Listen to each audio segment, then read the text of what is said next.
ఎన్టీఆర్ జిల్లా ఇబ్రహీంపట్నం మండలం కొండపల్లిలో బొమ్మల పండుగ రెండవ రోజు ఘనంగా జరిగింది। ఈ కార్యక్రమాన్ని ఎంపీ కేశినేని చిన్ని, ఎమ్మెల్యే వసంత కృష్ణప్రసాద్, కలెక్టర్ లక్ష్మీశాంత్ సందర్శించారు। సీఎం చంద్రబాబు నాయుడు ప్రోత్సాహంతో కొండపల్లి బొమ్మలను వారసత్వ సంపదగా అభివృద్ధి చేస్తున్నామని తెలిపారు। కళాకారులకు ప్రభుత్వం పూర్తి అండగా ఉంటుందని హామీ ఇచ్చారు। ఈ సందర్భంగా కలెక్టర్ లక్ష్మీశాంత్ గిరిజన మహిళలతో కలిసి సాంప్రదాయ నృత్యం చేశారు।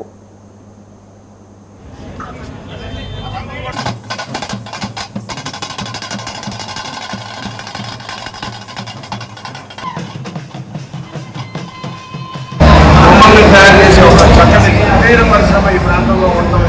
సుమారుగా 400 సంవత్సరాల నుంచి ఈ ప్రాంతంలో ఎంతోమంది కళాకారులు బొమ్మలు తయారు చేయడమే కాకుండా వృత్తిగా ఏర్పాటు చేసుకుని ఈ ప్రాంతంలో దొరికే పులికి చెట్టు చెక్క ద్వారా ఈ బొమ్మలు తయారు చేయడం, ఈ బొమ్మలు మనం చూస్తే ప్రపంచ ప్రసిద్ధి చెందిన బొమ్మలుగా చాలా గొప్పగా చెప్పుకునే విధంగా కొండపల్లి ప్రాంతానికి, కొండపల్లి కోటకి అన్నీ తెచ్చే విధంగా ఈ కళాకారులు అందరూ బొమ్మలు తయారు చేస్తున్నారు। ఈ సంవత్సరం ఈ వరల్డ్ హెరిటేజ్ డే సందర్భంగా 3 రోజులు కార్యక్రమాలు తీసుకొచ్చి దీనికి అవేర్నెస్సే కాకుండా వీళ్ళ కళాకారులు ప్రోత్సహించే విధంగా ఆంధ్రప్రదేశ్ ప్రభుత్వం తరఫున ఎమ్మెల్యే గారు కానీ, కలెక్టర్ గారు కానీ, ఇక్కడున్న ప్రజాప్రతినిధులు అందరూ కూడా కలిసికట్టుగా ఈ కార్యక్రమం చేయడం, దీనికి రావడం చాలా ఆనందంగా ఉంది। తప్పకుండా గౌరవ ముఖ్యమంత్రి నారా చంద్రబాబు నాయుడు గారు ప్రాంతాన్ని సందర్శించినప్పుడు కూడా ఒకటే చెప్పారు, ఈ కళల్ని మనం పోషించాలి। ఎన్నో సంవత్సరాల నుంచి ఎంతోమంది కళాకారులు ఆధారపడ్డ ఈ కొండపల్లి బొమ్మల్ని తయారు చేసే ఒక చక్కని కుటీర పరిశ్రమ ఈ ప్రాంతంలో ఉంటుంది।